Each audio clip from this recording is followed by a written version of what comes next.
students, my name is Surbhi Tiwari. Welcome to Step Up Academy where you can learn today and lead tomorrow. भाई आज अगर पढ़ेंगे तो कल ही तो सफलता मिलेगी। इसी अच्छे से थॉट के साथ चलिए आज शुरुआत करते हैं फिजिक्स के एक और अमेजिंग कॉन्सेप्ट की, जो कि है इलेक्ट्रिसिटी। तो इस वीडियो में हम सारी ही बेसिक कॉन्सेप्ट्स को पढ़ेंगे, इलेक्ट्रिसिटी से रिलेटेड सारी ही इंपॉर्टेंट टर्म्स जो हमें पता होना चाहिए। जैसे ही इलेक्ट्रिसिटी इस वर्ड का नाम आप सुनते हो तो आपके दिमाग में क्या आता है कि मेरे आसपास कौन कौन सी चीज़ इलेक्ट्रिसिटी से चल रही है, जैसे कि लाइट, फैन, या फिर हमारे जितने भी इलेक्ट्रिकल अप्लायंसेज हैं। आजकल तो व्हीकल्स भी इलेक्ट्रिकल होते हैं, बहुत सारी चीज़ें इलेक्ट्रिकल है। ठीक है, तो इन सारी चीज़ों को चलाने के लिए, रन कराने के लिए कौन सी चीज़ इंपॉर्टेंट है? तो इन सारी चीज़ों को चलाने के लिए इंपॉर्टेंट होता है पोटेंशियल, वोल्टेज, बैटरी। और बैटरी जैसे ही आप किसी भी चीज़ में लगा देते हो या जैसे ही उसको सप्लाई दे देते हो तो इन सारी चीज़ों में बहने लग जाता है करंट। ठीक है, अब ये कौन सा करंट है? तो इस करंट को हम बोलते हैं इलेक्ट्रिक करंट। इसी करंट के फ्लो होने के कारण ये जो आपके डिवाइसेस हैं, जैसे बल्ब हो या ट्यूबलाइट्स हो या फैन हो, ये चलना शुरू हो जाते हैं। ठीक है, क्योंकि जैसे ही स्विच को ऑन करते हो तो फैन रोटेट होना शुरू हो जाता है। तो किसके कारण रोटेट होता है? तो स्विच को ऑन करते साथ ही आप दे देते हो पोटेंशियल डिफरेंस, और पोटेंशियल डिफरेंस दे देने की वजह से, वोल्टेज दे देने की वजह से करंट होने लगता है फ्लो। अब ये करंट क्या है? तो मैंने आपको बताया कि ये है इलेक्ट्रिक करंट। इलेक्ट्रिक करंट का मतलब होता है flow, rate of flow of charge with respect to time. ये होता है करंट। चार्ज मतलब कि अगर टाइम के रिस्पेक्ट में चार्ज फ्लो हो रहे हैं तो उससे बनता है करंट। अब ये चार्ज क्या है, चलिए इस बात को समझते हैं। तो एक एग्जाम्पल अगर आपने कभी करके देखा हो, अगर आपके पास ग्लास का रॉड और सिल्क का कपड़ा हो तो आप अगर उसको रब करोगे ना, तो ग्लास की जो रॉड है वो पॉजिटिवली आपकी चार्ज हो जाती है, और ये जो आपके सिल्क का टुकड़ा है वो कैसा हो जाएगा उसके कंपैरिजन में? Negatively charge. ठीक है, एक और एग्जाम्पल बताऊं तो अगर आपने एबोनाइट रॉड का भी नाम सुना हुआ है, तो एबोनाइट रॉड को अगर आप वूल से रब करोगे तो जो वूल है वो आपका पॉजिटिवली, और जो एबोनाइट रॉड है वो नेगेटिवली चार्ज हो जाती है। अब मैम चार्ज क्या है? तो देखिए सर, चार्ज को समझिए कि हर एक मैटर जो है वो छोटे छोटे एटम से मिलकर बना हुआ है। हर एटम के अंदर होता है न्यूक्लियस, और न्यूक्लियस में होते हैं आपके न्यूट्रॉन, प्रोटॉन एंड इलेक्ट्रॉन। ठीक है, तो अगर मैं, ठीक है, किसी भी मैटर की बात करें, ठीक है, तो हर मैटर में क्या होते हैं? एटम्स। मतलब सबकी संरचना जो है, सबका स्ट्रक्चर जो है वो एटम से मिलकर के बना हुआ है। ठीक है, तो ये जो एटम है इसके अंदर क्या बोला मैंने? हर एक एटम के अंदर अब अनगिनत एटम होते हैं। उन अनगिनत एटम्स के अंदर न्यूक्लियस होते हैं। उन न्यूक्लियस में होता है आपका न्यूट्रॉन, एंड दो चार्ज होते हैं। एक होता है आपका प्रोटॉन, ठीक है, और एक जो इसके बाहर होता है जिसको हम ऑर्बिट कहते हैं वो है इलेक्ट्रॉन। ठीक है, अब ये नंबर ऑफ जो इलेक्ट्रॉन्स हैं वो डिपेंड करते हैं कि किस टाइप के मैटर की या किसकी हम बात कर रहे हैं। ठीक है, तो अलग अलग तरीके के भाई इलेक्ट्रॉन्स होते हैं। कभी 2 होंगे किसी ऑर्बिट में, किसी में 4, किसी में 8, ये डिपेंड करता है एटॉमिक स्ट्रक्चर में। अभी हम वहाँ नहीं जा रहे हैं, ठीक है ना। तो किसी की भी अगर स्टेबल स्टेट है या अगर कोई भी जो आपका न्यूक्लियस है वो न्यूट्रल है, दैट मीन्स कि उसके अंदर ये जो पॉजिटिव प्रोटॉन्स एंड ये जो नेगेटिव इलेक्ट्रॉन है वो इक्वल नंबर में है। ठीक है, अब ये जो इलेक्ट्रॉन है ना, ये अपने एटम से लूजली बाउंडेड होता है, मतलब उसको ज़्यादा इंटरेस्टेड नहीं होता है, वो ऐसे ही पड़ा हुआ रहता है। ठीक है ना, उसको जैसे ही कहीं और से एकदम एनर्जी मिलती है, मतलब जैसे कि कई बच्चे होते हैं ना कि फैमिली में बहुत सारे बच्चे हैं, बहुत सारे बच्चे घर के काम में इंटरेस्टेड होते हैं, लेकिन एक बच्चा ऐसा होता है कि उसको अगर दिखाया कि बाहर कुछ अच्छा खेल रहा है कोई, ठीक है, तो उसके साथ तुरंत से भागने के लिए तैयार हो जाता है। ठीक है, खिड़की में से देखा कि अरे मेरे दोस्त खेल रहे हैं, तुरंत निकल जाएगा। उसी तरीके से इलेक्ट्रॉन होते हैं इस फैमिली में, एटम फैमिली में क्या होते हैं? ये लूजली बाउंडेड होते हैं, और जैसे ही इनको एनर्जी मिलती है, ठीक है, पोटेंशियल एनर्जी या अलग तरीके की जो स्टैटिक एनर्जी है, वो जैसे ही इनको मिलती है तो ये हो जाते हैं चार्ज और अपनी जगह को छोड़ करके भागना शुरू कर देते हैं। ठीक है, तो मान लीजिए कि मैं अगर बात करूं Na की, सोडियम की, ठीक है, तो सोडियम का एटॉमिक नंबर होता है 11। ठीक है, अब मान लीजिए कि 11 में से एक जो था वो भाग गया, तो ये क्या बन गया? ये क्या बन गया? 10 बन गया। होता क्या है? Na11 होता है। ठीक है ना, अगर मान लीजिए कि इस 11 में से एक चला गया, एक इलेक्ट्रॉन चला गया, तो हम क्या कहेंगे कि इसमें एक इलेक्ट्रॉन की कमी है। और जब इलेक्ट्रॉन जाता है, मतलब नेगेटिव जाता है, तो जो पर्टिकुलर आपका Na है वो क्या हो जाएगा, पॉजिटिव। मतलब कि पॉजिटिव का मतलब क्या है कि इसमें एक इलेक्ट्रॉन की कमी है, ठीक है। उसी तरीके से अगर अपन Cl की बात करें, क्लोरीन की बात करें, ठीक है, तो क्लोरीन में अगर एक इलेक्ट्रॉन आ जाए तो वो क्या हो जाएगा, नेगेटिव हो जाएगा, ठीक है ना। तो क्लोरीन का एटॉमिक नंबर क्या होता है, 17 होता है। दैट मीन्स कि उसमें फ्री इलेक्ट्रॉन्स कितने हैं, 17 हैं। और अगर एक इलेक्ट्रॉन आ जाए तो उसमें क्या हो जाएगा, इलेक्ट्रॉन ज़्यादा हो जाएंगे, ठीक है। ये जो एटॉमिक नंबर होते हैं इनका मतलब तो समझते हैं ना आप लोग। मतलब अगर 11 है तो 11 मतलब इसकी न्यूट्रलाइज वाली कंडीशन है कि वो न्यूट्रल में है, नंबर ऑफ इलेक्ट्रॉन और नंबर ऑफ प्रोटॉन बराबर है। लेकिन अगर इसमें से एक इलेक्ट्रॉन चला जाए तो ये क्या हो जाएगा, इसमें इलेक्ट्रॉन की क्या हो जाएगी, डिफिशियंसी हो जाएगी, ठीक है। तो इलेक्ट्रॉन कैसा होता है, और नेगेटिवली चार्ज होता है। तो अगर नेगेटिव को हटाओगे तो कोई भी चीज़ क्या हो जाएगी, थोड़ी पॉजिटिव हो जाएगी। इसलिए अपन इसको क्या लिखने लग जाते हैं, Na पॉजिटिव। सिमिलरली अगर मैं बात करूं क्लोरीन की, तो क्लोरीन में अगर 17 number of electrons already present थे, और फिर क्या हुआ, और फिर ये हुआ कि बाहर से एक इलेक्ट्रॉन इसमें आ गया, तो क्या हो गया, ये न्यूट्रल कंडीशन में था, लेकिन बाहर से एक इलेक्ट्रॉन आ जाने की वजह से अब ये क्या हो जाएगा, अब ये नेगेटिवली चार्ज हो जाएगा, ठीक है। और पॉजिटिव और नेगेटिव जो है ना एक दूसरे को अट्रैक्ट करते हैं, इसलिए जब अपन Na और Cl को मिला देंगे तो बन जाएगा नमक नमक नमक नमक शमक, ठीक है, NaCl। और NaCl क्यों मिल पाते हैं, क्योंकि एक में होती है डिफिशियंसी ऑफ इलेक्ट्रॉन और एक में होता है एक्सेस ऑफ इलेक्ट्रॉन। तो न्यूट्रलाइज होने के लिए हम दोनों को क्या कर देते हैं, मिला देते हैं, और ये बन जाता है NaCl। तो चार्ज क्या है फिर मैडम, तो चार्ज है एक्सेस और डिफिशियंसी ऑफ इलेक्ट्रॉन। तो जब हो जाएगा एक्सेस तो वो बन जाता है आपका क्या, नेगेटिव चार्ज, ठीक है। और जब यहाँ पर मतलब कौन ज़्यादा है, यहाँ पर आपके इलेक्ट्रॉन ज़्यादा है, और जब डेफिशिएंसी होती है तो वो बन जाता है पॉजिटिव चार्ज, ठीक है। तो क्या होते हैं पॉजिटिव एंड नेगेटिव चार्ज, आपसे कोई पूछे तो साफ साफ बता देना उस इंसान को। क्या बताओगे कि द एक्सेस और deficiency of electron is known as positive और नेगेटिव चार्ज। तो एक्सेस होगा तो कोई भी चीज़ नेगेटिव बॉडी नेगेटिवली चार्ज कहलाएगी, और अगर डेफिशिएंसी होगी तो आप उसे पॉजिटिव चार्ज कहोगे, ठीक है। क्यों, क्योंकि भाई नेगेटिविटी चली गई तो थोड़ी पॉजिटिविटी हमारे अंदर आ जाएगी ना। जैसे कोई बहुत नेगेटिव इंसान है, गंदी गंदी बातें करता है, सब नेगेटिव बातें करता है, मैं तो एग्ज़ाम में फेल हो जाऊंगा, ऐसा हो जाऊंगा, मैं अच्छा नहीं दिखता, ये सब नेगेटिविटी होती है। लेकिन अगर इन नेगेटिविटी में से एक भी चीज़ उसकी सही हो जाए कि वो ये मानने लग जाए कि नहीं यार मैं पास हो जाऊंगा, तो थोड़ा पॉजिटिव हुआ ना। उसी तरीके से कोई भी चीज़ नेगेटिव चार्ज के केस में अगर एक इलेक्ट्रॉन भाग गया तो वो पॉजिटिव चार्ज कहलाता है, ठीक है। तो ये पॉइंट, अगर आपको 2 पॉइंट देती हूँ मैं, एक पॉजिटिव और एक नेगेटिव, तो पॉजिटिव का मतलब क्या कहोगे कि यहाँ पे क्या है, डेफिशिएंसी ऑफ इलेक्ट्रॉन है, इलेक्ट्रॉन की मात्रा कम है। यहाँ पे क्या बोलोगे, यहाँ पे यहाँ पे क्या बोलेंगे आप, तो यहाँ पे आप बोलेंगे कि इलेक्ट्रॉन एक्सेस नंबर में है, ठीक है।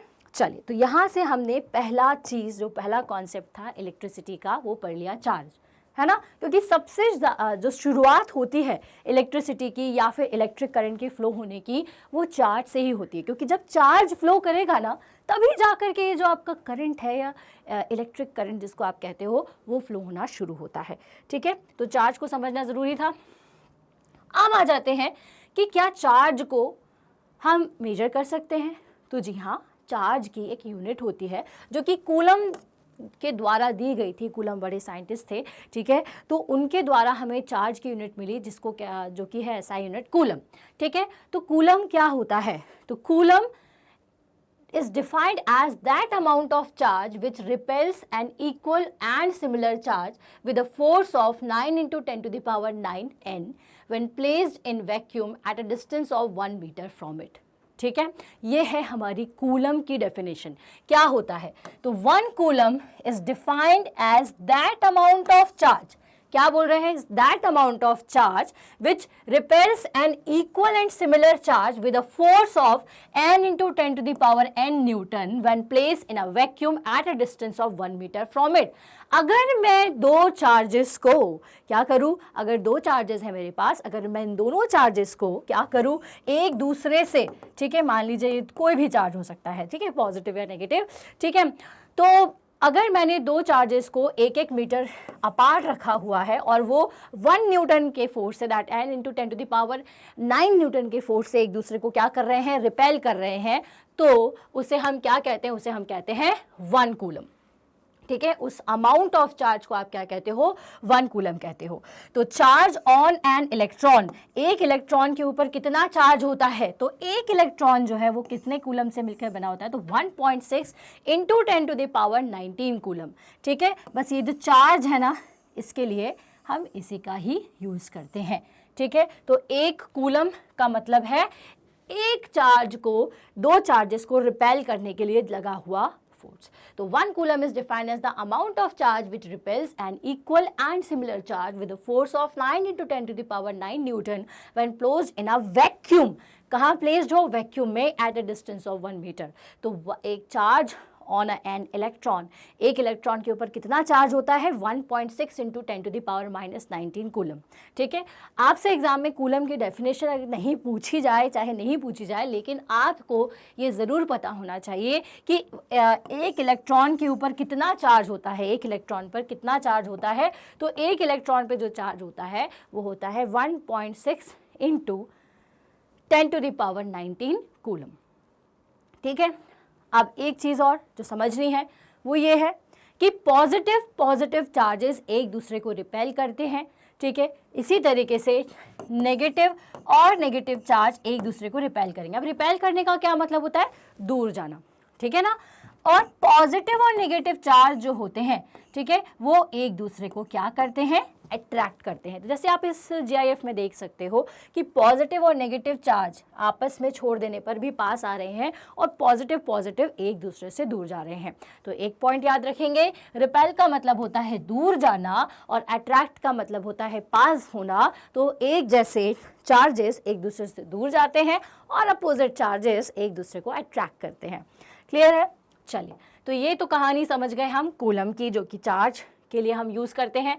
अब बारी आती है स्टैटिक एंड करंट इलेक्ट्रिसिटीज़ की, ठीक है। स्टैटिक इलेक्ट्रिसिटी और करंट इलेक्ट्रिसिटी, अभी दो तरीके की इलेक्ट्रिसिटीज़ जो है वो हमें पढ़ना होती है, ठीक है। करंट इलेक्ट्रिसिटी का क्या मतलब होता है, करंट का क्या मतलब होता है, सबसे पहले तो मैं आपको ये समझा दूँ। इस टॉपिक को देख करके कई लोगों को लग रहा होगा कि क्या टॉपिक है, तो यहाँ से हम समझने वाले हैं स्टैटिक करंट और आपके नॉर्मल इलेक्ट्रिक जो करंट होता है उसके बारे में। मतलब उसको स्टैटिक इलेक्ट्रिसिटी बोलना चाहिए बेसिकली मुझे, स्टैटिक इलेक्ट्रिसिटी और करंट इलेक्ट्रिसिटी के बारे में। तो सबसे पहले तो ना आप स्टैटिक और करंट का मतलब समझिए।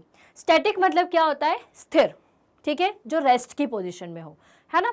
करंट का मतलब होता है फ्लो करना। जैसे अगर पानी फ्लो कर रहा है तो आप उसे क्या बोलोगे, वाटर करंट। हवा फ्लो करे तो क्या बोलोगे, air current.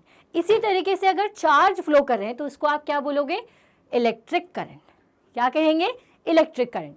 Electric charge current क्यों नहीं बोलते, तो भाई चार्ज से बनता है करंट, और करंट और कैसे बहता है, वोल्टेज से, और वोल्टेज और करंट के कॉम्बिनेशन को, या फिर इसको ही हम ये जो पूरा कॉन्सेप्ट है उसे इलेक्ट्रिसिटी कहते हैं, ठीक है। तो इसलिए अपन इसे करंट इलेक्ट्रिसिटी कहते हैं।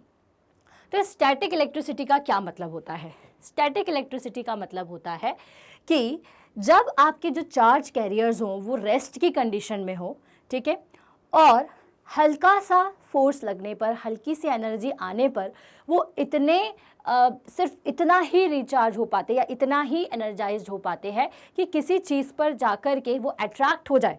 जैसे कि स्टैटिक इलेक्ट्रिसिटी के पहले मैं आपको कुछ एग्जांपल बताती हूँ।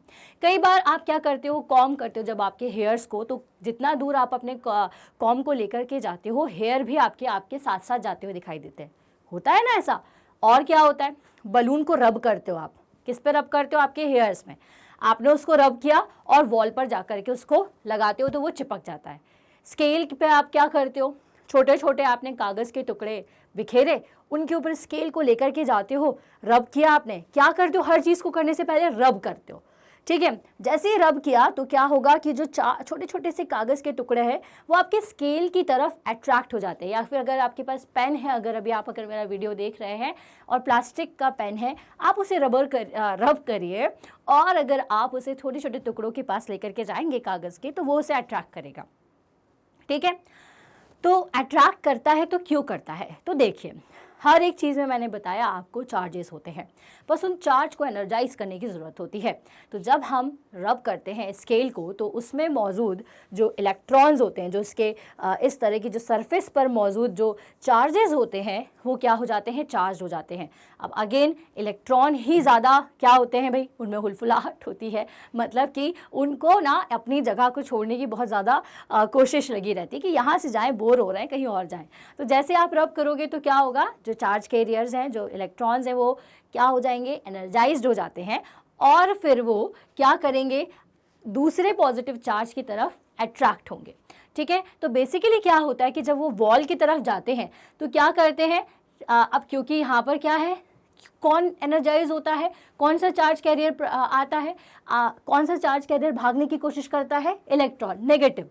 तो जैसे ये नेगेटिव चार्ज कैरियर इस तरफ आएगा, मतलब जिस भी आपने साइड पर, बलून के साइड पर रब किया, तो इलेक्ट्रॉन यहाँ पर इकट्ठे हो गए, और वो किसी और ऑब्जेक्ट पर जब जाते हैं, वॉल पर जैसे जाते हैं, तो उसके पॉजिटिव चार्ज को अपनी तरफ अट्रैक्ट करते हैं, ठीक है ना। तो क्या होगा, पॉजिटिव चार्ज को अट्रैक्ट करते हैं, या फिर अपन कहते हैं कि जब ये नेगेटिव यहाँ पर आकर के मिलता है, तो पॉजिटिव जो है वो इससे जाकर के एक दूसरे को क्या करने लगेंगे, अट्रैक्ट करना शुरू कर देते हैं, ठीक है ना। आई बात समझ में। सिमिलरली जब आप हेयर को कॉम्ब करते हो, तो इससे क्या होता है, आपका कॉम्ब रब होता जाता है, ठीक है ना, जिससे उसके इलेक्ट्रॉन चार्ज हो जाते हैं, और वो आपके हेयर के जो चार्जेस होते हैं उनको अपनी तरफ अट्रैक्ट करते हैं, जिसकी वजह से हमें एक चार्ज वहाँ पर महसूस होता है इनके आपसी टकराव से। इन सिमिलर केस में जब आप स्केल को रब करते हो, तो उसकी सतह पर मौजूद, उसके सरफेस पर मौजूद जो चार्जेस होते हैं वो एनर्जाइज्ड होंगे, और दूसरे पार्टिकल के चार्ज कैरियर को अपनी तरफ अट्रैक्ट करते हैं। तो किसको अट्रैक्ट करेंगे, ऑब्वियस सी बात है, अभी हमने पढ़ा था पॉजिटिव चार्जेस को अट्रैक्ट करेंगे और नेगेटिव चार्जेस को रिपेल करेंगे। तो अगर यहाँ पे अगर उसने नेगेटिव चार्जेस हैं तो उनको रिपेल कर दिया, उनकी जगह पर किसको अट्रैक्ट करेगा, पॉजिटिव को करेगा, ठीक है ना। मतलब कि ऐसा नहीं है कि वहाँ जाएगा वॉल पर और ये बोलेगा कि नहीं नहीं मुझे पॉजिटिव ला के दो, पॉजिटिव होगा, ऐसा नहीं होता। एक्चुअल में जब आप उसको रब करते हो, एनर्जाइज्ड वो हो जाता है, और जैसे ही आप उसको वॉल पर लेकर के जाते हो, तो जो नेगेटिव एनर्जाइज चार्ज है वो उन्हें रिपेल करना शुरू कर देंगे इलेक्ट्रॉन्स को, और पॉजिटिव चार्ज वहाँ बच जाते हैं, ठीक है। तो इसी वजह से इनके अट्रैक्शन की वजह से जो बलून है वो आपको वॉल पर और जो स्केल पर आपके जो कागज़ के पीसेस है वो चिपक जाते हैं आकर के, ठीक है। चलिए, तो इलेक्ट्रिसिटी, स्टैटिक इलेक्ट्रिसिटी का मतलब क्या होता है, static electricity deals with the electric charges at rest, ठीक है, क्योंकि ये सब रेस्ट की कंडीशन में है, रेस्ट में हल्का सा एनर्जाइज हुए और वापस रेस्ट में आ गए, ठीक है। लेकिन अगर मैं बात करूं करंट इलेक्ट्रिसिटी की, तो करंट का क्या मतलब होता है, जहां पे चार्ज कैरियर्स जो है वो रेस्ट में ना हो, मोशन में हो, ठीक है। While the current electricity deal with the electric charge in motion. तो स्टैटिक और करंट इलेक्ट्रिसिटी में क्या डिफरेंस है, तो क्या बताएंगे बच्चे, आप बता दीजिएगा। Static electricity deals with the electric charges at rest, while the current electricity deals with the electric charges in motion. Clear है। चलिए, तो यहां से हमने स्टैटिक और करंट इलेक्ट्रिसिटी को समझा। अब आता है कंडक्टर। अब भाई ये जो चार्ज कैरियर्स हैं, चार्ज के बारे में हमने पढ़ लिया, वो एनर्जाइज होते हैं, तब जाकर के वो अपनी जगह को छोड़ते हैं, या तो वो फ्लो करते हैं या फिर चार्ज होकर के वापस रेस्ट की कंडीशन में आ जाते हैं, जिससे स्टैटिक और करंट इलेक्ट्रिसिटी बन गई। अब बारी आती है कि अगर इनका प्रॉपर फ्लो करवाना है तो क्या किसी से भी फ्लो कर जाएंगे, क्या रबर से, ग्लास से, वुड से, कॉपर के वायर से, किसी से भी कर सकते हैं क्या, तो जी नहीं, इन्हें फ्लो करने के लिए ज़रूरी होता है कंडक्टर्स। कंडक्टर से ही ये जो इलेक्ट्रॉन्स का फ्लो है वो प्रॉपर हो पाता है, ठीक है ना। ऐसा क्यों, क्योंकि मैंने क्या बताया आपको, मैंने आपको बताया कि वो सारे ही मटेरियल जिनमें इलेक्ट्रॉन्स लूजली बाउंडेड होते हैं वो आसानी से एक जगह से दूसरी जगह चले जाएंगे और उनमें फ्लो अच्छा हो जाएगा। लेकिन ग्लास की बात करें या फिर रबर की बात करें तो उसमें ऐसा नहीं होता। ये जो इनके एटम है ना, उसमें इलेक्ट्रॉन थोड़े से बाउंडेड अच्छे तरीके से होते हैं, तो वो फ्लो नहीं कर पाते, फ्री इलेक्ट्रॉन्स नहीं हो पाते, ठीक है। तो कंडक्टर क्या होता है, ठीक है, कहानी को वापस घुमाते हैं, वापस पॉइंट पर आते हैं कि कंडक्टर क्या होता है। तो कंडक्टर वो सब्सटेंस होता है या वो मटेरियल को हम कंडक्टर्स कहते हैं जो कि करंट का फ्लो आसानी से करवा पाते हैं या फिर जो अलाउ करते हैं करंट को कि वो फ्लो करे। ठीक है, तो a substance which allow the passage of electric charge through it easily is called the conductor. ठीक है, अ सब्सटेंस और a material which allow the flow of current, जो कि क्या करता है, करंट को आसानी से फ्लो होने देता है, उसे हम क्या कहते हैं, उसे हम कंडक्टर कहते हैं। A conductor offer very low resistance to the flow of current. ठीक है, ये जो कंडक्टर है वो बहुत कम रेजिस्टेंस देता है। ठीक है, रेजिस्टेंस जितना कम होता है उतना ज़्यादा करंट फ्लो होता है। अब रेजिस्टेंस क्या है? रेजिस्टेंस एक तरीके से आप ऐसे समझ सकते हो कि पानी, अगर बहता हुआ पानी आपका करंट है तो उसके बीच में बड़ा सा रॉक आ जाए, एक पत्थर का बड़ा सा टुकड़ा आ जाए, तो उसके फ्लो में अगर पानी के बीच में पत्थर को रख दिया तो पानी का बहाव मुश्किल हो जाएगा, थोड़ा सा उसको दिक्कत होगी, है ना, थोड़ा थोड़ा पानी ही जा पाएगा। उसी प्रकार ये जो आपका हर्डल है करंट के बहने में, वो होता है रेजिस्टेंस। तो रेजिस्टेंस क्या है? तो resistance is the property of material through due to which it opposes the flow of current. तो अगर जितना छोटा पत्थर होगा उतनी आसानी से पानी फ्लो करेगा, उसी प्रकार जितना कम रेजिस्टेंस होगा उतनी आसानी से ये जो आपका करंट है वो फ्लो कर सकता है। तो कंडक्टर के अंदर क्योंकि लो रेजिस्टेंस होता है, इसी वजह से इसमें करंट जो है वो आसानी से फ्लो हो पाता है। ठीक है, अब एग्जांपल्स क्या हैं? तो आपने पढ़े होंगे कॉपर, सिल्वर, एल्यूमिनियम, ठीक है, gold, silver, they all are examples of conductor. मतलब कि ये करंट को अच्छी तरीके से कंडक्ट कर पाते हैं, एक जगह से दूसरी जगह फ्लो करवा पाते हैं। अब आते हैं इंसुलेटर्स की बारी। अब देखो भाई, एक सब्सटेंस है जो कि क्या करवा पा रहा है, करंट को आसानी से फ्लो करने दे रहा है। एक सब्सटेंस ऐसा होता है जो कि करंट का फ्लो नहीं करता।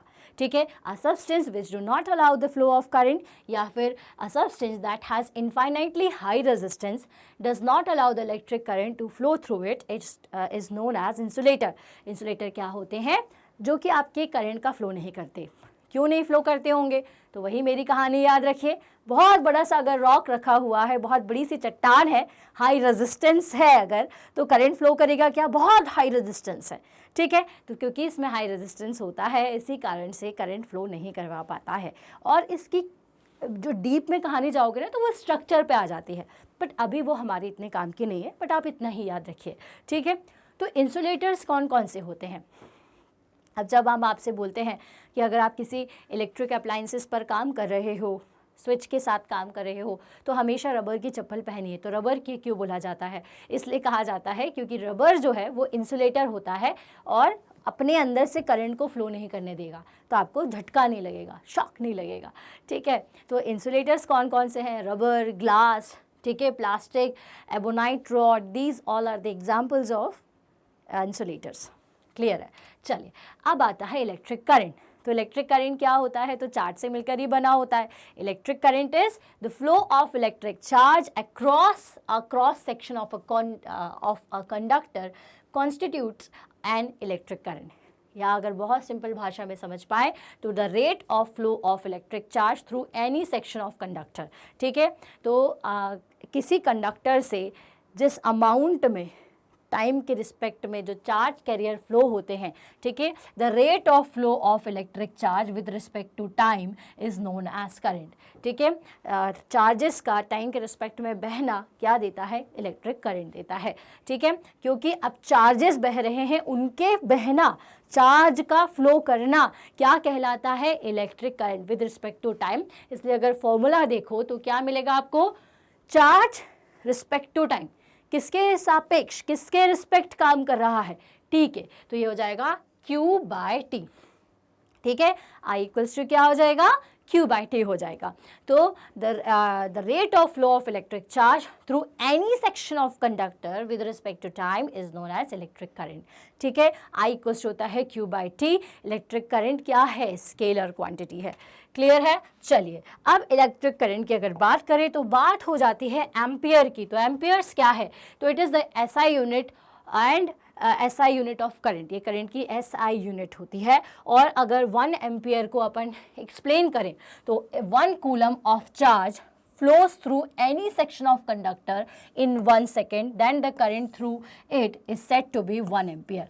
ठीक है, तो एक एम्पियर की परिभाषा या एम्पियर क्या होता है, तो एम्पियर किससे बना होता है, देखिए करंट किससे मिलकर के बना होता है, आई बना होता है चार्ज बाय टी से। ठीक है, अब चार्ज क्या है, कूलम है, चार्ज को आप कूलम से मेजर करते हो। ठीक है, एक इलेक्ट्रॉन पर कितना चार्ज होता है, 1.6 इंटू 10⁻⁻19 कूलम। क्लियर है, तो Q हो गया आपका C और T हो जाएगा आपका सेकेंड्स में। तो कूलम अपॉन सेकेंड्स को हम क्या कहते हैं, एम्पियर कहते हैं। और अगर मैं 1 एम्पियर निकालना चाहूँ तो 1 एम्पियर इक्वल्स टू क्या होगा, 1 एम्पियर इक्वल्स टू होता है 1 coulomb of charge flows through any section of conductor in 1 second, the then current through it is said to be 1 ampere। ठीक है, अगर 1 कूलम चार्ज 1 सेकेंड में फ्लो कर रहा है कंडक्टर से तो उसे हम 1 एम्पियर कहते हैं।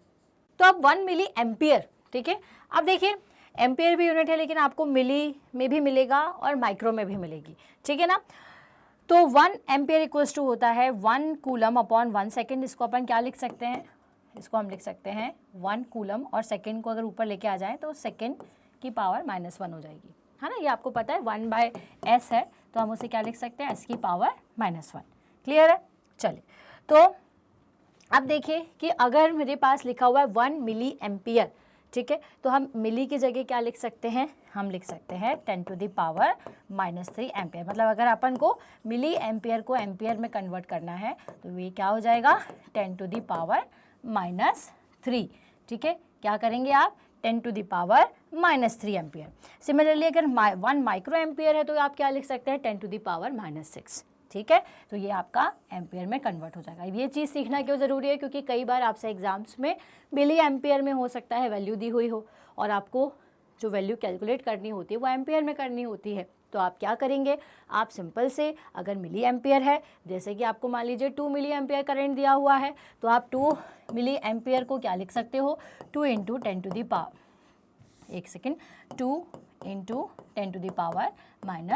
एम्पियर लिख सकते हैं। अगर माइक्रो एम्पियर में दिया हुआ है, ठीक है, मान लीजिए 2 माइक्रो एम्पियर करंट दिया है तो आपको सॉल्व करने के लिए एम्पियर में हम सारी चीज़ें आसानी से पढ़ते हैं तो आप इसे एम्पियर में कन्वर्ट कर लीजिए। कैसे करेंगे, 2 इंटू 10⁻⁻6 एम्पियर। ठीक है, माइक्रो की जगह क्या लिख देना है 10⁻⁻6। सिमिलरली हम मिली की जगह 10⁻⁻3।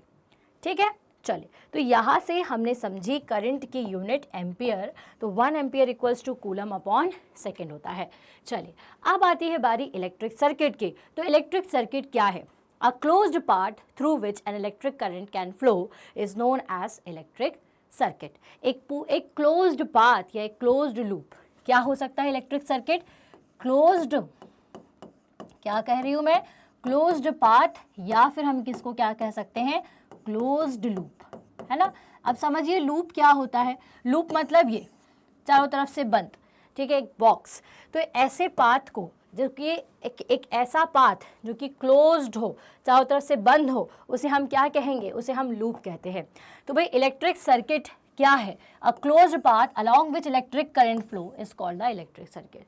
ठीक है, अब जैसे मान लीजिए कि आपने यहाँ पर लगा दिया है एक बल्ब, ये बल्ब का सिंबल है, ठीक है, यहाँ पर आपने बल्ब लगाया, ये बैटरी लगा दी और ये देखिए अब करंट कैसे फ्लो होता है, ज़रा ये समझिए करंट को फ्लो कैसे होना होता है। तो देखिए कन्वेंशनली हम ये मानते हैं कि जो करंट है वो हमेशा बैटरी के पॉजिटिव से निकलता है, ठीक है, ऐसे गया, ठीक है, और नेगेटिव पर आता है। लेकिन अगर जब उसे ये समझ में आ जाए कि आगे तो गहरा गड्ढा है, भाई गिर जाऊंगा, यहाँ पर कुछ भी लगा नहीं है, तो मैं आगे फ्लो नहीं करूँगा, क्योंकि ये सर्किट कैसा कहलाएगा, ओपन सर्किट कहलाएगा और ये क्लोज्ड सर्किट नहीं है।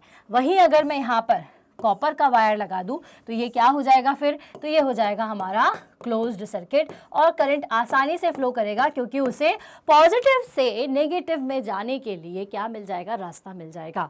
ठीक है, तो इलेक्ट्रिक सर्किट क्या है, एक ऐसा क्लोज्ड पाथ या एक ऐसा क्लोज्ड लूप जिसकी मदद से इलेक्ट्रिक करंट आसानी से फ्लो कर रहा हो, उसे हम क्या कहते हैं, क्लोज्ड, उसे हम कहते हैं electric circuit. The closed path along which electric current flow, ऐसा क्लोज पाथ जिसमें इलेक्ट्रिक करंट फ्लो करता है उसे हम इलेक्ट्रिक सर्किट कहते हैं। Next is conventional current. ठीक है, अब कन्वेंशनल करंट का क्या मतलब होता है, कन्वेंशनली जो डायरेक्शन के हिसाब से जो करंट फ्लो करता है उसे हम कन्वेंशनल करंट कहते हैं। जैसा मैंने अभी आपको बोला कि direction of motion of positive charge. अब करंट देखिए, करंट का फ्लो होना क्या है, चार्जेस का फ्लो होना। अब चार्ज कैसे फ्लो होंगे, तो भाई जो चार्ज है, ठीक है, अपोजिट चार्जेस जो है वो एक दूसरे को अट्रैक्ट करते हैं। सिमिलरली जब यहाँ पर अगर मैंने एक बैटरी लगाई हुई है पॉजिटिव और यहाँ पर बैटरी लगाई हुई है नेगेटिव, तो क्या होगा कि जो चार्ज कैरियर्स हैं, ठीक है, जैसे यहाँ लिखा हुआ है कि positive charge is taken as the direction of current, ठीक है, तो जो आपके पॉजिटिव चार्ज है वो नेगेटिव की तरफ अट्रैक्ट होंगे, नेगेटिव पॉजिटिव की तरफ अट्रैक्ट होंगे, ठीक है। और हम क्या लेते हैं कि पॉजिटिव से नेगेटिव डायरेक्शन में ये जो चार्ज कैरियर जाते हैं उसकी डायरेक्शन को कहा जाता है करंट, और जो नेगेटिव से पॉजिटिव की तरफ जाता है वो है, क्योंकि नेगेटिव चार्ज का फ्लो, लेकिन हम उसके अपोजिट करंट का डायरेक्शन लेते हैं। तो कन्वेंशनल करंट का मतलब होता है, कन्वेंशनल करंट का मतलब होता है जब करंट आपका पॉजिटिव से नेगेटिव की डायरेक्शन में फ्लो हो। मतलब एक अगर अपन सही शब्दों में बोलें तो पॉजिटिव चार्ज कैरियर्स की जो डायरेक्शन होती है फ्लो करने की, उसी को ही हम कन्वेंशनल करंट कहते हैं। तो conventionally the direction of motion of positive charge is taken as the direction of current and the direction of conventional current is opposite to that of the negatively charge electron, ठीक है। तो conventional current का मतलब क्या होता है कि जब हम जो डायरेक्शन है वो अकॉर्डिंग टू पॉजिटिव चार्ज लेते हैं तो उसे हम कहते हैं कन्वेंशनल करंट, ठीक है। चलिए, तो कन्वेंशनल, इसको देखो, ये टॉपिक कोई ऐसा टॉपिक नहीं है, बट ये सिंपल ये समझने के लिए है कि अगर हमें ये समझना है कि सर्किट में करंट किस डायरेक्शन में फ्लो कर रहा है, तो जो करंट है वो पॉजिटिव से नेगेटिव की तरफ फ्लो करता है, ठीक है। या हम ये बोल सकते हैं opposite to the flow of electron, electron के फ्लो से अपोजिट जाएगा, क्योंकि देखिए इलेक्ट्रॉन कहाँ है, आपके यहाँ है। इलेक्ट्रॉन जो है, जैसे मैंने कहा, वो ज़्यादा वो होता है कि हमें जल्दी से जाना है, तो जैसे एनर्जी मिली तो इलेक्ट्रॉन यहाँ से निकलना चालू होंगे और पॉजिटिव की तरफ पहुँचना शुरू हो जाते हैं, ठीक है। अगर इलेक्ट्रॉन नेगेटिव से पॉजिटिव जा रहा है तो फ्लो ऑफ करंट क्या होगा, पॉजिटिव से नेगेटिव की तरफ। क्लियर है। चलिए, तो ये तो हो गई हमारी कन्वेंशनल डायरेक्शन ऑफ करंट। अब आती है इलेक्ट्रिक फील्ड, ठीक है। तो इलेक्ट्रिक फील्ड क्या होती है, तो it is the region around a charge body with in which its influence can be experienced. अब जैसे मैंने आपसे क्या कहा, दो चीज़ें आपको बताई थी कि पॉजिटिव और नेगेटिव पॉजिटिव एक दूसरे को रिपेल करते हैं, ठीक है। अब इनको दूर से कैसे समझ में आ जाता है, पास में क्यों नहीं आ पाते हैं, क्यों नहीं ऐसा होता है, तो कोई भी जो चार्ज बॉडी होती है उसके आसपास एक फील्ड क्रिएट होती है, जैसे मैग्नेट के केस में हम पढ़ते हैं, ठीक है ना, इनके आसपास मैग्नेटिक फील्ड होती है, उसी तरीके से इसके आसपास क्या होती है, इलेक्ट्रिक फील्ड होती है। तो वो रीजन, ठीक है, या वो एरिया जहाँ पर इनका इन्फ्लुएंस कि किसी चीज़ को ये अट्रैक्ट करेंगे वो महसूस होना शुरू हो जाए, या किसी चीज़ को ये अपने से रिपेल करेंगे वो महसूस होना शुरू हो जाए, वो क्या कहलाती है, वो कहलाती है इलेक्ट्रिक फील्ड, ठीक है। तो the region around a charge body with in which its influence can be experienced, जिसके आसपास उसका इन्फ्लुएंस जो है वो एक्सपीरियंस किया जा सके, उसे हम क्या कहते हैं, उसे हम इलेक्ट्रिक फील्ड कहते हैं। क्या बताया मैंने, द रीजन अक्रॉस, ठीक है, या रीजन अराउंड आ चार्ज बॉडी, ठीक है। जैसे चार्ज बॉडी है, एक पेन है, ये चार्ज है, तो इसके आसपास का जो एरिया है यहीं पर क्या होने लगेगा, अगर ये किसी चीज़ को अट्रैक्ट या रिपेल कर रहा है तो मतलब इसके रीजन में अगर कोई चीज़ आई है बिना इसको टच किए हुए इस ए पर्टिकुलर हिस्से में, तो वो क्या है, वो है उसकी इलेक्ट्रिक फील्ड। समझ में आई बात। चलिए, तो आगे चलेंगे और देखेंगे इलेक्ट्रोस्टैटिक पोटेंशियल। सो इलेक्ट्रोस्टैटिक पोटेंशियल क्या होता है, electrostatic potential at any point in an electric field, ठीक है। तो किसी इलेक्ट्रिक फील्ड में, ठीक है, जो टोटल वर्क डन होता है उस फील्ड में किसी दूसरे यूनिट चार्ज को लाने में, ठीक है, it is the amount of work done to bring a unit charge from infinity to the field of another charge, ठीक है। जैसे ये एक चार्ज है, ठीक है, ये इसकी फील्ड है ना। अब जो वर्क डन हुआ है ना। क्या वर्क डन हुआ, इस चार्ज को, इस यूनिट चार्ज को कहीं और से, इनफाइनाइट क्यों बोल रहे हैं, क्योंकि फील्ड तो कितनी भी बड़ी हो सकती है किसी भी चार्ज की, ठीक है। तो कहीं और से जब ये इसकी फील्ड में आ जाता है या इस पॉइंट तक पहुंच जाता है, तो इसमें किया गया जो वर्क डन है वो क्या कहलाता है, वही कहलाता है इलेक्ट्रिक पोटेंशियल। इलेक्ट्रिक पोटेंशियल क्या है, total amount of work done. याद रखिए, क्या याद रखेंगे पोटेंशियल एनर्जी, पोटेंशियल के लिए इलेक्ट्रोस्टैटिक पोटेंशियल क्या होता है, the amount of work done to bring the unit charge from infinity to the field of another charge is known as electrostatic potential। और इसकी यूनिट क्या होती है, इसकी यूनिट होती है वोल्ट। अब अगर मैं कहीं पर इलेक्ट्रोस्टैटिक पोटेंशियल या फिर पोटेंशियल डिफरेंस बनाती हूँ तो मैं पॉजिटिव पॉइंट और एक बना देती हूँ नेगेटिव पॉइंट। तो यहाँ पर क्या होता है, यहाँ पर चार्जेस का कंसेंट्रेशन ज़्यादा होता है, यहाँ पर कम होता है, ठीक है। और अगर हमने इसको सर्किट में बनाया है तो हम इस तरह से बनाते हैं, ठीक है। और अगर फ्लो हम दिखाते हैं तो कैसे दिखाते हैं, हम फ्लो दिखाते हैं कि जो आपके पॉजिटिव चार्ज हैं वो कहाँ से कहाँ पहुँचते हैं, वो हायर पोटेंशियल से लोअर पोटेंशियल की तरफ जाते हैं, ठीक है। तो हायर से लोअर की तरफ ये जाएंगे। और इलेक्ट्रॉन कहाँ से जाते हैं, तो इलेक्ट्रॉन लोअर से हायर की तरफ जाते हैं, ठीक है। ये आपके पोटेंशियल इलेक्ट्रोस्टैटिक पोटेंशियल की एक कंडीशन है, ठीक है। पर आपको अगर इलेक्ट्रोस्टैटिक पोटेंशियल कोई पूछे तो क्या याद रखेंगे, the total amount of work done to bring a unit charge to the field of the another charge.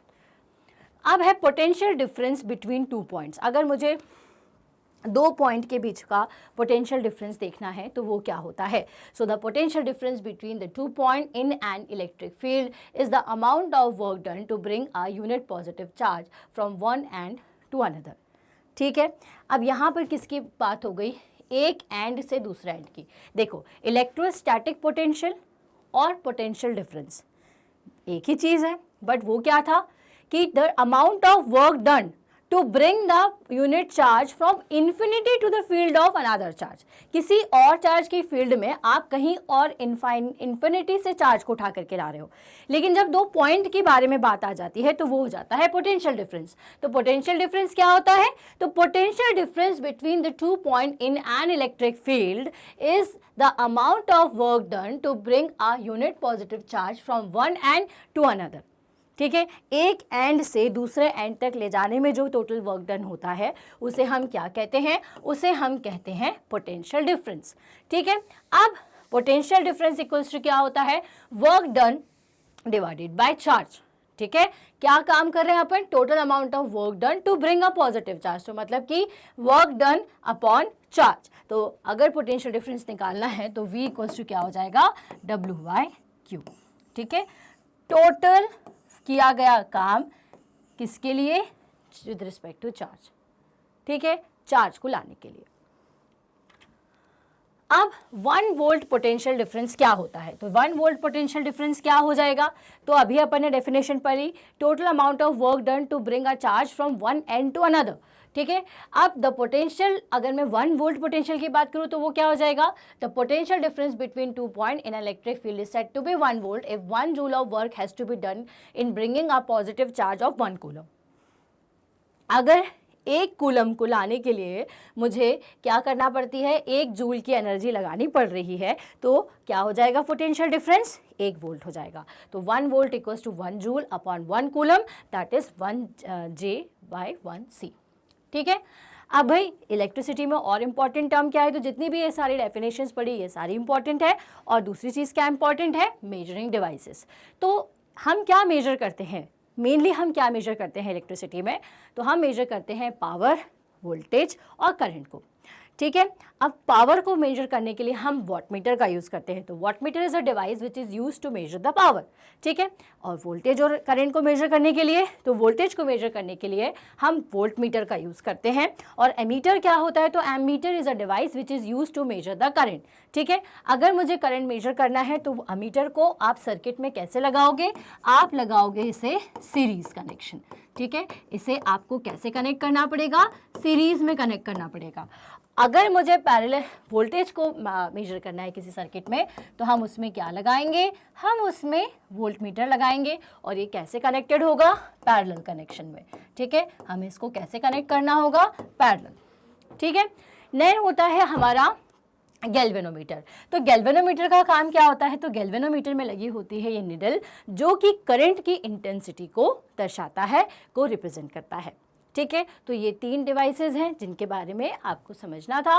Detail के लिए तो हम डिटेल्ड वीडियो लेक्चर बनाएंगे ही। तो गैल्वेनोमीटर, वोल्टमीटर या एमीटर में galvanometer is used to indicate the intensity of a current, कि करंट फ्लो हो रहा है या नहीं। अगर एग्जैक्ट अमाउंट हमें देखना है तो हम एमीटर का यूज़ करते हैं और वोल्टमीटर का यूज़ करते हैं टू डिटरमाइन द वोल्टेज। ठीक है, अब बारी आती है ओम्स लॉ की। So according to Ohm's law, the current flowing through a conductor is directly proportional to the voltage applied across that conductor. मतलब कि अगर किसी कंडक्टर के थ्रू करंट फ्लो हो रहा है तो वो किसके कारण फ्लो हो रहा होगा, उसके अक्रॉस लगे हुए पोटेंशियल डिफरेंस के कारण या वोल्टेज के कारण। So current is directly proportional to the voltage applied across the conductor. ठीक है, so according to law the current passing through a conductor is directly proportional to the potential difference across its ends, provided the physical conditions like temperature, density, etc. are remain unchanged. तो Ohm's law के बारे में आपको क्या है बात याद रखनी है, I is proportional to V, या बुक्स में हमें दिया होता है V is proportional to I. That means कि अगर किसी कंडक्टर के थ्रू करंट फ्लो कर रहा है तो वो किसके प्रपोर्शनल होगा, वो उसी कंडक्टर के अक्रॉस लगे हुए वोल्टेज के प्रपोर्शनल होता है। लेकिन क्या कंडीशंस होनी चाहिए कि जितनी भी कंडक्टर की फिजिकल क्वांटिटीज़ है, जैसे फिजिकल पैरामीटर्स हैं, जैसे टेम्परेचर है, उसका साइज़ है और उसका एरिया ऑफ क्रॉस सेक्शन है, ये सभी कैसा होना चाहिए, कांस्टेंट होना चाहिए, उसमें कोई भी चेंज नहीं होना चाहिए। क्योंकि इन सारे चेंजेस होने के कारण ये जो रेजिस्टेंस है जो कि ओम्स लॉ में हमें मिलता है उसकी वैल्यू पर इफेक्ट होता है और उसके कारण करंट की वैल्यू में भी इफेक्ट पड़ेगा। ठीक है, तो ओम्स लॉ के लिए क्या ज़रूरी है, ओम्स लॉ सिर्फ उन्हीं चीज़ों पर एप्लीकेबल है जहाँ पर ये सारी चीज़ें कैसी होती है, कांस्टेंट होती है। या हम ये कह सकते हैं कि जैसे कि हम ओमिक रेजिस्टेंसेस की बात करें तो वहीं पर ये जहाँ ओमिक रेजिस्टेंस क्या होता है, जो कि वो सारे सर्किट्स या वो सारे रेजिस्टेंस जो कि ओम्स लॉ को फॉलो करें। ठीक है, और नॉन ओमिक क्या होते हैं, जो कि ओम्स लॉ को फॉलो नहीं करें, मतलब कि वहाँ पर वेरिएशंस होते रहेंगे। ठीक है, लेकिन अगर फिजिकल क्वांटिटीज़ एक जैसी हैं, कांस्टेंट है, सेम है, तो उस चीज़ में हम ओम्स लॉ को अप्लाई कर सकते हैं। तो according to Ohm law V क्या होता है, प्रोपोर्शनल टू I, और ये जो प्रोपोर्शनैलिटी कांस्टेंट है वो अगर आप हटाएंगे तो V इक्वल्स टू क्या हो जाएगा, RI। और क्योंकि इससे हमें रेजिस्टेंस की वैल्यू मिली, रेजिस्टेंस को ओम ने डिस्कवर किया, इसलिए या R की जो यूनिट है उसे हम ओम ही लेते हैं। ठीक है, चलिए अब आती है रेजिस्टेंस। तो रेजिस्टेंस क्या होती है, तो resistance is the property of a conductor by virtue of which it opposes the flow of current through it। ठीक है, किसी भी कंडक्टर की वो प्रॉपर्टी जिसके कारण वो अपने में से फ्लो होने वाले करंट का अपोज करता है, उसे हम क्या कहते हैं, उसे हम रेजिस्टेंस कहते हैं। ठीक है, it is equal to the ratio of the potential difference applied across its end to the current flowing through it। किसके बराबर होता है, तो ओम्स लॉ से हमने इसकी वैल्यू पता करी थी, R इक्वल्स टू होता है V बाय I। ठीक है, अब आप दो वर्ड सुनते हो, एक रजिस्टर और एक रेजिस्टेंस। रजिस्टर एक एलिमेंट है जो कि क्या करता है, करंट का ही अपोज करता है। रेजिस्टेंस एक प्रॉपर्टी है। दो वर्ड हैं, रजिस्टर और रेजिस्टेंस। रजिस्टर एलिमेंट है जो कि सर्किट में लगाया जाता है ताकि करंट को हम कंट्रोल कर सके, क्योंकि ये क्या करता है, रजिस्टर का काम क्या है, ये करंट के फ्लो होने का अपोज करता है। ठीक है, और रेजिस्टेंस किसी मटेरियल की प्रॉपर्टी है जो कि सेम ही चीज़ है, इसलिए दोनों की यूनिट क्या होती है, ओम होती है। क्लियर, चलिए तो रेजिस्टेंस को अब हम यहाँ पर समझ गए हैं।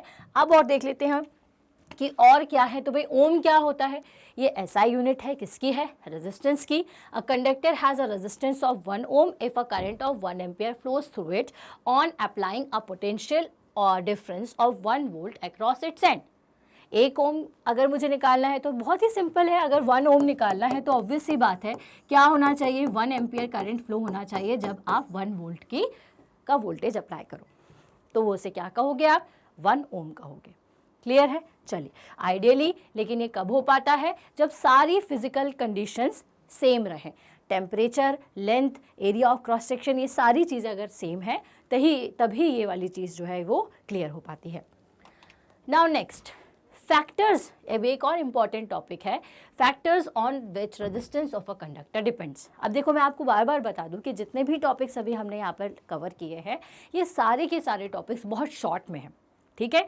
इनका डिटेल्ड वीडियो और चैप्टर, ये जो आपका इम्पॉर्टेंट एक चैप्टर है, चैप्टर नंबर 12 इलेक्ट्रिसिटी, जो क्लास 10th के लिए बहुत इंपॉर्टेंट है, इसका एक वन शॉर्ट वीडियो भी हम ऑलरेडी आपके लिए बना चुके हैं, जो कि आपको इसी चैनल पर मिलेगा, ठीक है। बट यहाँ पे हम एक ओवरव्यू जैसा पढ़ ले रहे हैं और फटाफट से जो क्विक रिवीजन होता है उसकी तरह हम इसको समझ लेते हैं, ठीक है। तो एक और टॉपिक आपको इस चैप्टर में मिलता है, या आगे भी जाओगे तो आपको ये जो बेसिक चीज़ें हैं वो सीखनी रहेंगी कि factors on which resistance of a conductor depends. तो किसी भी कंडक्टर का जो रेजिस्टेंस होता है वो किन किन चीज़ों पर डिपेंड करता है। तो सबसे पहले ये डिपेंड करेगा पहले तो लेंथ पर, एरिया ऑफ क्रॉस सेक्शन पर, ठीक है। तो क्या इसका रिलेशन होता है, तो resistance is directly proportional to the length, ठीक है। रेजिस्टेंस क्या होता है, डायरेक्टली प्रोपोर्शनल होता है लेंथ के, मतलब कि किस पर डिपेंड होता है, उसकी लेंथ पर डिपेंड होता है। जितनी जितनी लेंथ होगी उतना उतना क्या हो जाएगा, रेजिस्टेंस बढ़ता जाएगा। डायरेक्टली प्रोपोर्शनल का मतलब तो यही होता है, जितना लेंथ होता गया उतना उतना क्या हो जाएगा, रेजिस्टेंस हो जाएगा। फिर उसके एरिया ऑफ क्रॉस सेक्शन का क्या, तो उसके इन्वर्सली प्रोपोर्शनल होता है, ठीक है। एरिया ऑफ क्रॉस सेक्शन बढ़ेगा तो क्या होगा, रेजिस्टेंस आपका कम होता जाएगा, ठीक है। So on the nature of material of the conductor on combining the above factor we get, ठीक है। अगर हम दोनों को मिला दें तो क्या होगा, R equals to L by A। और अगर मैं ये जो प्रोपोर्शनैलिटी का हटाऊंगी साइन तो मुझे एक कांस्टेंट मिलता है जिसे हम कहते हैं रो। क्या कहते हैं इसे, रो, ठीक है। और ये रो क्या है, तो यह होता है resistivity of the conductor. The proportionality constant rho is called the resistivity of conductor। ये रो क्या होती है, ये रो है resistivity, ठीक है। तो अगर मैं resistivity को कैलकुलेट करूं तो वो किस तरह से हो जाएगी, R into A by L, ठीक है, क्योंकि R इक्वल्स टू क्या होता है, रो L by A। तो कौन कौन से ऐसे फैक्टर्स हैं जो कि आपके रेजिस्टेंस को इफेक्ट करते हैं, तो जो कंडक्टर का रेजिस्टेंस है वो उसकी लेंथ पर और एरियाज पर डिपेंड करता है। कैसे डिपेंड करता है, कैसे इन पर डिपेंड करता है, मतलब कि अगर इनकी वैल्यू को आप बढ़ाओगे घटाओगे तो ये इसकी वैल्यू पर भी इफेक्ट करेगा। तो अगर लेंथ बढ़ाओगे तो वो भी बढ़ेगा, एरिया बढ़ाओगे तो कम हो जाएगा, ठीक है। इन दोनों को अगर अपन एक साथ लिख दें तो ये होता है R equals to rho L by A, और ये जो फैक्टर R है वो देता है आपको रेजिस्टिविटी, ठीक है। ये क्या है, रेजिस्टिविटी। नाउ रेजिस्टिविटी क्या होती है, इसको अगर एक्सप्लेन करें तो it is defined as the resistance offered by a cube of a material of 1 metre, ठीक है, कि कितना अमाउंट ऑफ रेजिस्टेंस एक मीटर के क्यूब ने प्रोवाइड किया है when current flows perpendicular to its opposite faces, ठीक है। अगर इसके अपोजिट फेसेस पर, ठीक है, करंट फ्लो कर रहा है तो ये कितना अमाउंट ऑफ रेजिस्टेंस ऑफर कर रहा है उस करंट को, उसे कहते हैं रेजिस्टिविटी।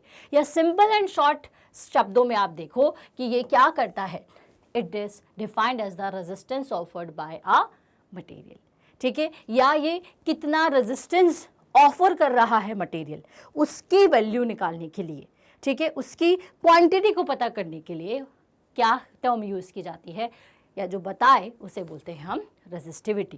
क्लियर है। इसका फॉर्मूला क्या होता है, rho equals to R A by L। अभी हमने इसको आइडेंटिफाई किया। अब इसके बाद हमें देखना है इक्विवेलेंट रेजिस्टेंस। अब इक्विवेलेंट रेजिस्टेंस क्या होता है, तो the total sum of resistance in a circuit, ठीक है। If a single resistance can replace the combination of resistance in such a manner that the current in the circuit remain unchange, then the single resistance is called the equivalent resistance, ठीक है। क्या हुआ, कुछ समझ में आया नहीं, तो क्या है इसका मतलब, तो मान लीजिए कि एक सर्किट है जिसमें कि बहुत सारे रेजिस्टेंसेस इस तरह से कनेक्टेड है। अब मैंने उन सारे रेजिस्टेंस की जगह एक रजिस्टर लगा दिया जिसकी वजह से करंट वोल्टेज किसी पर कोई इफेक्ट नहीं पड़ा, ठीक है, करंट सेम ही फ्लो कर रहा है। तो इसका मतलब आपने क्या रेजिस्टेंस बना दिया, इक्विवेलेंट रेजिस्टेंस बना दिया। इक्विवेलेंट रेजिस्टेंस कैसे बना दिया, तो या तो हमने उन्हें सीरीज कॉम्बिनेशन के साथ जोड़ दिया या पैरेलल कॉम्बिनेशन के साथ। तो अब बात होती है कि रेजिस्टेंस सीरीज में कब होते हैं, तो रेजिस्टेंस सीरीज में कब होते हैं, द करंट थ्रू, जब भी किसी रेजिस्टेंस के अप्रॉक्स अगर नंबर ऑफ रेजिस्टेंस कनेक्टेड है और उन सभी रेजिस्टेंस के अक्रॉस एक जैसा करंट जाए, कैसा जाए, एक जैसा करंट, ठीक है ना। Current through each resistance is same, तो हम उसे रेजिस्टर्स को क्या कहेंगे कि वो सभी सीरीज में है। और दूसरी चीज, अगर उनका एंड टू एंड एक दूसरे से कनेक्टेड है तो वो सीरीज में है। या फिर total voltage across the combination equals to the sum of the voltage drop, और इन सभी के अक्रॉस अगर वोल्टेज जो आ रहा है वो उसका सम किया जाए तो इस वोल्टेज ड्रॉप के बराबर हो। ठीक है, और रजिस्टर में अगर सीरीज है तो इनके अक्रॉस फिर वोल्टेज ड्रॉप कैसे निकालोगे, ठीक है, तो इसकी कहानी सुन लो। तो वो हो जाएगा, क्योंकि करंट तो सेम है तो यहाँ का वोल्टेज ड्रॉप हो जाएगा V इंटू R1, ये हो जाएगा V इंटू R2 और ये हो जाएगा V इंटू R3। तो रजिस्टर्स में सभी रजिस्टर्स के अक्रॉस वोल्टेज ड्रॉप होता है, क्योंकि वोल्टेज की वैल्यू सभी रजिस्टर्स के अक्रॉस अलग होती है लेकिन करंट की वैल्यू सेम होती है। ठीक है, इक्विवेलेंट रेजिस्टेंस कैसे निकालते हैं, फिर इसमें जोड़ेंगे कैसे अगर सीरीज में रेजिस्टेंसेज हैं। तो अगर इस तरह से रेजिस्टेंसेज एक दूसरे से कनेक्टेड है, आपको कुछ नहीं करना है, उठा करके R1 plus R2 plus R3 कर दो, और जहां पर ये 3 रजिस्टर लगे हुए हैं उसकी जगह आप ये एक सिंगल रजिस्टर लगा कर भी काम कर सकते हैं। ठीक है, इस तरह से। तो रजिस्टर सीरीज में कब होते हैं, तो रजिस्टर सीरीज में जो है वो तभी होते हैं जब उनके थ्रू सेम करंट जा रहा हो और सभी एंड टू एंड कनेक्टेड हो, और हर एक के अक्रॉस सेम करंट जाने के कारण अलग अलग रजिस्टर में अलग अलग वोल्टेज ड्रॉप हो, और उन सभी वोल्टेज ड्रॉप्स को अगर मैं ऐड कर दूं तो वो टोटल पोटेंशियल राइज के, मतलब जो बैटरी आपने उसके अप्रॉक्स अप्लाई करी है उसके बराबर हो। ठीक है, तो इसको अपन क्या कहते हैं, इसको हम कहते हैं सीरीज में रेजिस्टेंस का होना। अब ये जो इक्विवेलेंट रेजिस्टेंस यहाँ पर निकलता है वो इंडिविजुअल, ठीक है, या फिर जो लार्जेस्ट रेजिस्टेंस होता है उससे भी ज़्यादा होगा। ऑब्वियस सी बात है, 3 रजिस्टर्स को आपने जोड़ दिया तो इक्विवेलेंट रेजिस्टर बन रहा है, तो जो सीरीज में लार्जेस्ट नंबर ऑफ रजिस्टर था उससे तो ये ज़्यादा ही होगा। तो equivalent resistance is the larger than the largest individual resistance. एक इंडिविजुअल रेजिस्टेंस जिसकी वैल्यू लार्जेस्ट थी उससे ज़्यादा ही होना है, ऑब्वियस सी बात है, क्योंकि आपने उसको भी ऐड कर लिया है। अब होता है जूल्स लॉ ऑफ हीटिंग। ठीक है, अभी जूल्स लॉ ऑफ हीटिंग क्या होता है, अब देखिए कि जब आपका बल्ब जलता है जिससे आपको लाइट मिलती है, आप उसको छू करके देखते हो तो क्या महसूस होता है, वो गर्म होता है, कभी कभी इतना गर्म होता है कि हमारा हाथ भी जल जाता है। तो ये क्या है, तो ये हीटिंग इफेक्ट है। ठीक है, तो ये जूल्स लॉ ऑफ हीटिंग पहले अपन समझ ले कि it state that the heat produce in a conductor is directly proportional to the, ठीक है, इन्होंने उस हीट को जो कि आपकी हीट एनर्जी है, ठीक है, उसका एक फॉर्मूला आइडेंटिफाई किया जिसके अनुसार कि हीट जो भी प्रोड्यूस होती है कंडक्टर में वो किसके कारण और किसके प्रोपोर्शनल होती है, तो the square of the current through it, ठीक है, उस कंडक्टर में जो करंट जाएगा उसके स्क्वायर के, and proportional to its resistance, उसका जो रेजिस्टेंस होगा उसके प्रोपोर्शनल। ठीक है, तो जो हीट प्रोड्यूस होती है वो कितनी होनी है, वो कैसे डिपेंड करेगा, is directly proportional to I square. ठीक है, the square of the current through it and it is directly proportional to the resistance of the conductor. ठीक है, the time t for which the current is passed mathematically it can be expressed as, और साथ ही साथ कितने time के लिए, ठीक है, ये क्या हो रही है, पास हो रही है। ओके, तो h is proportional to t। ठीक है, तो आपकी जो हीट कंडक्टर में प्रोड्यूस हो रही है वो कैसे होती है, वो डायरेक्टली प्रोपोर्शनल होती है करंट के स्क्वायर के, रेजिस्टेंस के, और साथ ही साथ आपके टाइम के।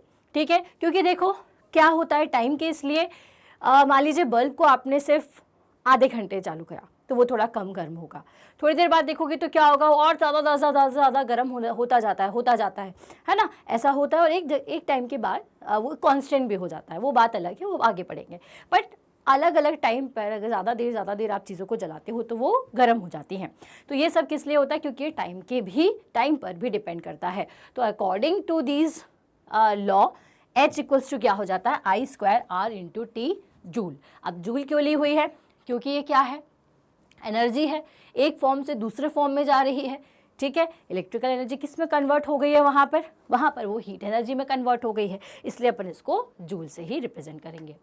अब होता है इलेक्ट्रिक एनर्जी। अब हमने हीट के बारे में पढ़ा, अब इलेक्ट्रिक एनर्जी क्या होती है, तो it is the total work done in maintaining an electric current in an electric circuit for given time. ठीक है, क्या है ये, ठीक है, तो ये क्या है, टोटल वर्क डन।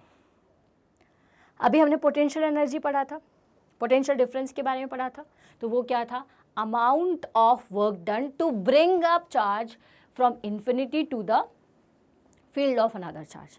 और ये क्या है, total work done in maintaining an electric current in electric circuit for a given time. किसी पर्टिकुलर टाइम के लिए किसी इलेक्ट्रिक सर्किट में करंट को बनाए रखने के लिए जो एनर्जी यूज होती है वो है इलेक्ट्रिक एनर्जी। ठीक है, इसकी यूनिट क्या होती है, जूल या फिर वॉट सेकंड। क्यों? क्योंकि टाइम पर डिपेंड कर रही है।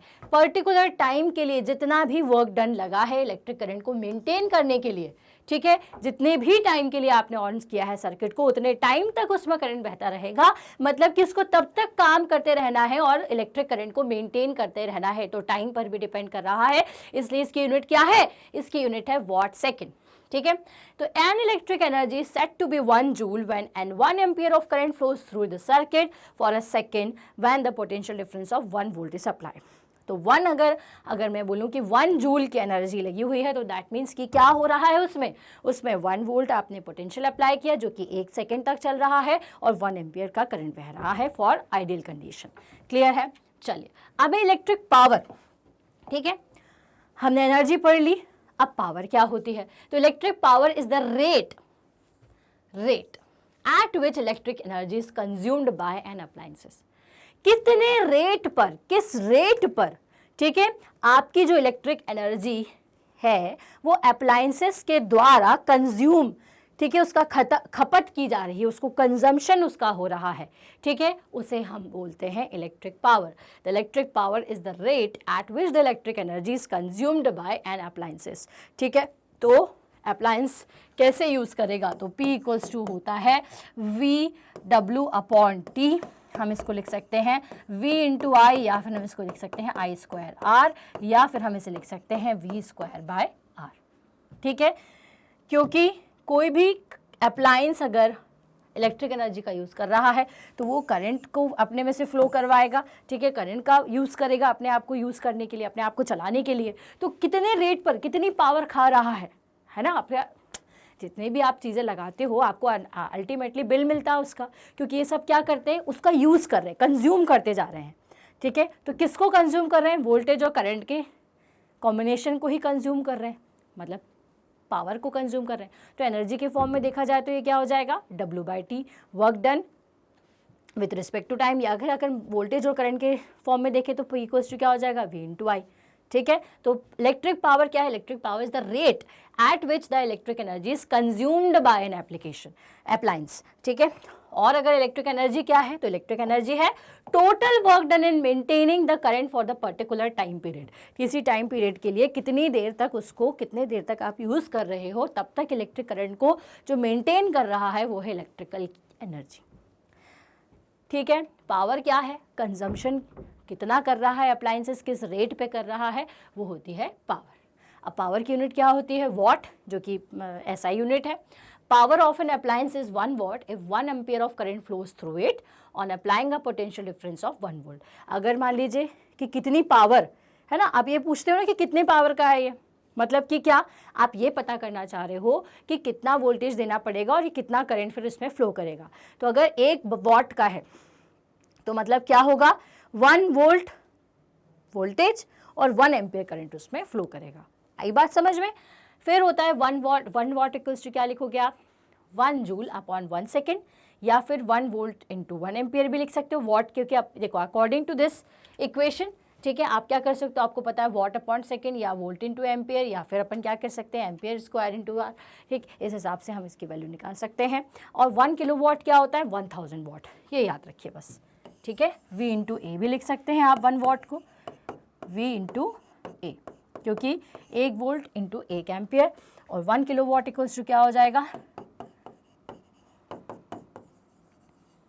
1000 वॉट। क्लियर है? तो भाई ये सारी इंपॉर्टेंट कुछ टर्म्स है जो बहुत अच्छे से याद रख लो। इलेक्ट्रिसिटी में अगर इतनी सारी चीज़ें पता है तो आप इजीली एग्जाम को निकाल पाएंगे। ठीक है, अब ये सारे वीडियो क्या है, ये जो आज का वीडियो था वो थोड़ा शॉर्ट वीडियो था, इसका डिटेल वीडियो देखना है तो अभी करें like share and subscribe our channel step academy, क्योंकि एक ऐसा चैनल है जिस पर आपको सारी चीज़ें अवेलेबल है। इसी टॉपिक से रिलेटेड 1 शॉर्ट वीडियो भी मिल जाएगा, डिटेल वीडियो भी मिल जाएगा, और बढ़िया बढ़िया पढ़ो और एग्जाम की तैयारी को बहुत अच्छा करिए। चलिए, तो हम मिलेंगे नेक्स्ट वीडियो में, तब तक के लिए like share and subscribe our channel, क्योंकि चैनल एक ऐसा चैनल है जिस पर क्लास 6 से लेकर के क्लास 12 तक के आपके सारे ही बोर्ड्स के आपको क्लास सभी क्लासेस के आपको ऑनलाइन वीडियो लेक्चर्स मिल जाएंगे। प्लस आपको NEET, CLAT, JEE, AIS, CUET, TET की तैयारी करनी हो या किसी और को करनी हो तो उसे भी इस चैनल के बारे में बताएं। सारी डिटेल आपको हमारी वेबसाइट stepupacademy.ind.in से मिल जाएगी। चलिए मिलेंगे नेक्स्ट वीडियो में, तब तक के लिए थैंक यू।